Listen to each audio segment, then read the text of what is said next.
ঈদে দক্ষিণ পশ্চিমাঞ্চলের মানুষের যাত্রা নির্বিঘ্ন করতে দৌলতদিয়া পাটুরিয়া নৌরুটের প্রস্তুতি নেওয়া হয়েছে। যাত্রী ও যানবাহন পারাপারের প্রস্তুত করা হয়েছে 17টি ফেরি ও 20টি লঞ্চ। এছাড়া ঈদের আগে ও পরে 3 দিন পণ্যবাহী ট্রাক পারাপারও বন্ধ থাকবে। প্রতিনিধি এস.এম. রাসেল কবিরের পাঠানো তথ্য ছবিতে বিস্তারিত জানাচ্ছেন আনোয়ার রাজ। পদ্মা সেতু চালুর আগে দেশের দক্ষিণ পশ্চিমাঞ্চলের প্রবেশদ্বার ছিল দৌলতদিয়া পাটুরিয়া নৌরুট। এই পথে ফেরি পারাপারে ভোগান্তি পোহাত 21 জেলার কয়েক লাখ মানুষ। ঈদে সেই ভোগান্তি বেড়ে যেত কয়েক গুণ। তবে পদ্মা সেতু চালুর পর থেকে সেই ভোগান্তি নেই এখন।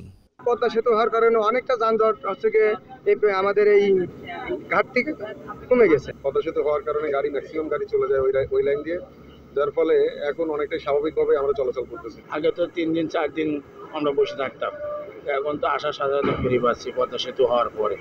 ঈদুল আজহাকে সামনে রেখে দৌলতদিয়া পাটুরিয়া নৌরুটে পারাপারে 3টি ঘাট ও 17টি ফেরি প্রস্তুত রাখা হয়েছে। এছাড়া যানবাহনের বাড়তি চাপ কমাতে ঈদের 3 দিন আগে ও পরে বন্ধ থাকবে পণ্যবাহী ট্রাক পারাপার। ঈদের আগের কর্মক্ষম মানুষ এবং ঈদ পরবর্তী সময়ে কর্মমুখী মানুষ যারা রাজধানীর উদ্দেশ্যে যাবেন, সকলকে আমরা নিরাপদে স্বাচ্ছন্দ্যে পারাপার করতে সক্ষম হব ইনশাআল্লাহ। এদিকে ঈদযাত্রায় যানবাহন ও যাত্রীদের নিরাপত্তায় পুলিশের 4 স্তরের নিরাপত্তার পাশাপাশি থাকবে ভ্রাম্যমাণ আদালত।